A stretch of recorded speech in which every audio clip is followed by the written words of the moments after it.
पर विचार रखे हैं माननीय बाबू नंदन सिंह गौतम जी।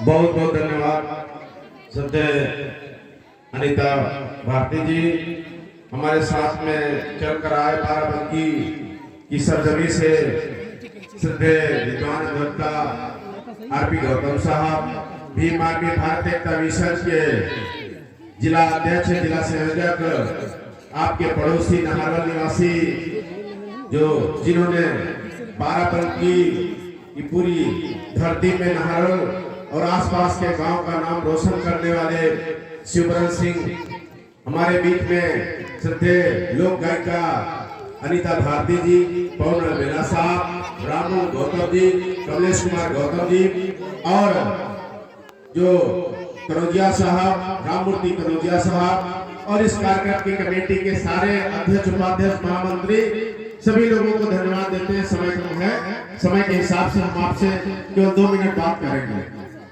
ये कार्यक्रम जो धम्म ज्ञान वर्षा का हो रहा है, इस कार्यक्रम का उद्देश्य क्या है?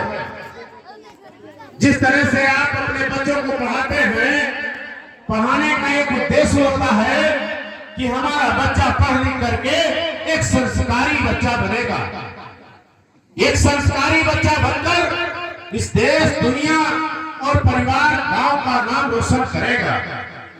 तो आप अपने बच्चों को इसलिए पढ़ाते हैं कि वो बच्चा बड़ा होकर आईएएस से डॉक्टर, इंजीनियर, वकील, बैरिस्टर, नेता, विधायक, मंत्री, मुख्यमंत्री इस श्रृंखला में खड़ा होकर देश समाज की सेवा करेगा और उसके साथ परिवार की भी जिम्मेदारी उठाएगा। इसी तरह इस कार्यक्रम का भी उद्देश्य है, इस कार्यक्रम का उद्देश्य है कि आपके जीवन में जो अज्ञान रूपी अंधकार है, अंधविश्वास रूपी अंधकार है, इस अंधकार को मिटा करके ज्ञान रूपी प्रकाश को आपके जीवन में फैलाया जाए। वो सदियां बीत गई जब हमारे पुरखों को पढ़ने का अधिकार नहीं था, हमको सड़क पर चलने का अधिकार नहीं था, कारोबार करने का अधिकार नहीं था, साफ कपड़े पहनने का अधिकार नहीं था। फल है इस देश में तथागत बुद्ध हुए। बुद्ध ने 28 वर्ष की अवस्था में गृह त्याग दिया, 7 वर्ष तक निरंतर जो है सत्य की खोज किया कि हमारा संसार का व्यक्ति दुखी कौन है। वो हिंदू, मुसलमान, सिख, ईसाई, कुर्मी, कचिक, किसी जात धर्म विशेष के लिए नहीं, उन्होंने इस सत्य की खोज किया कि हमारे लोग दुखी क्यों हैं। दुख का कारण है अशिक्षा, भुखमरी, बेगारी, बेरोजगारी, ऊंच नीच, छुआछूत। उस समय 4 वर्गीय व्यवस्था में समाज विभाजित था, तथागत बुद्ध ने उसको एक मुट्ठी में बांध करके बराबर खड़ा कर दिया। जब बराबर खड़ा कर दिया तो इस धरती में सम्राट अशोक, सम्राट चंद्रगुप्त मौर्य, बृहदत्त मौर्य, दशरथ मौर्य, सुमित मौर्य, राजा रामपाल, अवधपाल जैसे लोग इस देश में साम्राज्य स्थापित हुआ।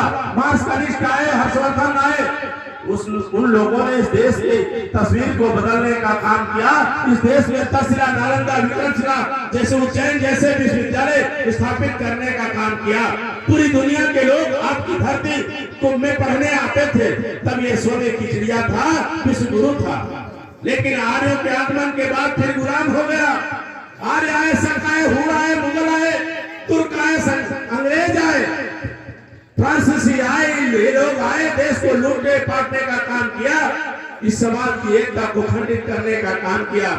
आर्यों ने 6647 जातियां बना दी। जिन लोगों ने बना दिया कोई बात नहीं, बना दिया, लेकिन हमको तो मिटाना चाहिए। अगर एक वाल्मीकि समाज का आदमी है, उसके साथ हमको खाना खाना चाहिए, उसको बराबर समझना चाहिए। एक कोई समाज का आदमी है, उसके साथ बराबर का जो है व्यवहार रखना चाहिए। एक यादव सोचता है हम चमार से, फांसी से ऊंचे हैं, तो कुर्मी भी सोचता है कि हम यादव से ऊंचे हैं। फिर गड़रिया भी सोचता है हम चमार फांसी से ऊंचे हैं। ये ऊंच नीच की खाई कब तक? बाबा साहब डॉक्टर भीमराव अम्बेडकर ने इस खाई को मिटाने के लिए अपने 3 संतानें खत्म कर दिया। तब जाके हमको ये 5000 का कोड और 10,000 के जूते पहनने का जो है अवसर प्राप्त हुआ, इस माइक पर बोलने का अवसर प्राप्त हुआ, आपको सुनने का अवसर प्राप्त हुआ, अच्छे कपड़े पहनने का अवसर प्राप्त हुआ। लोग कहते हैं भाग्य और भगवान, मेहनत और कमाई से ये सब मिला, ये कुछ नहीं। ये बाबा साहब डॉक्टर भीमराव अम्बेडकर की 3 संतानें खत्म हो गई। अगर आप एक उंगली कर जाए तो आप जो है आपके घर में कोई जो है मैयत हो जाए तो आप शादी ब्याह हो ये सब कुछ छोड़कर चले जाएंगे, यहाँ पर साउंड बजना बंद हो जाएगा। लेकिन बाबा साहब डॉक्टर भीमराव अम्बेडकर के परिवार में, उनके जीवन में सबसे पहले गंगाधर खत्म हो गया, फिर रमेश खत्म हो गया। जब गंगाधर खत्म हुआ तो बाबा साहब लंदन से पढ़ा कर आए थे, इसी तरह भीड़ लगी थी, बाबा साहब के लड़के की लाश पड़ी थी, भीड़ को चीरते हुए आगे बढ़े और सारे लोग सनसनी हो गए। सनसनाहट मौत में जैसे सनसनाहट होती है उसी तरह सारे लोग स्तब्ध थे। बाबा साहब के हाथ में जो बिस्किट था, जो टॉफी था, हाथ ढीला हो गया, शरीर ढीला हो गया, तो छूट गया। बाबा साहब बैठे, थोड़ी देर के बाद लोगों ने कहा कि अम्बेडकर तुम्हारे पास कुछ पैसे हो तो व्यवस्था की जाए कफन की। बाबा साहब कोट पैंट की जेब में हाथ डालते हैं, पैंट की जेब में हाथ डालते, पैसा नहीं मिलता, कोट की जेब में हाथ डालते, पैसा नहीं मिलता। बाबा साहब रोने लगते हैं, मैं पढ़ने गया था, नौकरी करने नहीं गया था, हाय मेरी किस्मत, मैं अपने लड़के को कफन देने के लिए पैसे नहीं है। बाबा साहब रोते हुए पत्नी के पास जाते हैं, पत्नी के कंधे पर अपना सर रख के रोने लगते हैं। उनकी पत्नी रमाबाई अम्बेडकर बाबा साहब को साहस बंधाती है, पुरानी साड़ी निकालती है, गंगाधर को लपेट कर देती है, बाबा साहब जाके अंतिम संस्कार कर देते हैं। बाबा साहब दोबारा पढ़ाई कर रहे होते हैं, बाबा साहब के पैसे कम हो जाते हैं। रमाबाई अम्बेडकर बंबई की अंधेरी गलियों में जो गोबर, आवारा पशुओं के गोबर बीन करके जो कंधे पे पात करके जो पैसा इकट्ठा करते हैं, हिंदू बीमार हो जाती है। उसी दौरान बाबा साहब की चिट्ठी आती है कि रामू तुम्हारे पास कुछ पैसे हो भेज दो, मैं एक टाइम भूखा रह के काम चलाता हूँ। जो सारे संभाजी महाराज, जो साजी गायकवाड़ ने पैसे भेजे थे उसमें मैंने किताबें खरीद लिया, एक टाइम मैं केवल पानी पीकर काम चलाता हूँ। रमाबाई अम्बेडकर के जी जो है उस चिट्ठी पाने के बाद दो रास्ते हो गए, या अपने बच्चे को बचाए या बाबा साहब को भूखे पढ़ने के लिए विदेश में पैसे भेज दे। रमाबाई अम्बेडकर ने पैसे भेज दिया, हिंदू खत्म हो गई। रमाबाई अम्बेडकर ने बाबा साहब को ये बताया नहीं कि हिंदू खत्म हो गई। बाबा साहब डॉक्टर भीमराव अम्बेडकर आते हैं, उसी दौरान सूखा पड़ जाता, पानी पिलाने के लिए आंदोलन करते हैं, कलाराम नासिक मंदिर आंदोलन करते हैं। आंदोलन करते करते सारी व्यवस्था को इकट्ठा करते हैं, FIR होती हैं, लाठियां चलती हैं, बाबा साहब का सर फूटता है, मेडिकल होता है और ये सारे सबूत ले जाकर अंग्रेजों के सामने पटक देते हैं। जाते समय 1930-31-32 की गोलमेज सम्मेलन में बाबा साहब डॉक्टर भीमराव अम्बेडकर जा रहे होते हैं, राजरत्न अम्बेडकर की जो मौत की खबर आ जाती है।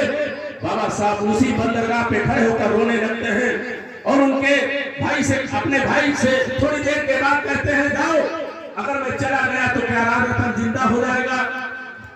आनंदराव कहते हैं नहीं। तो कहा जब जिंदा नहीं हो जाएगा, लेकिन हमारे इस देश के करोड़ों अछूत अगर मैं नहीं गया तो वो जरूर मर जाएंगे।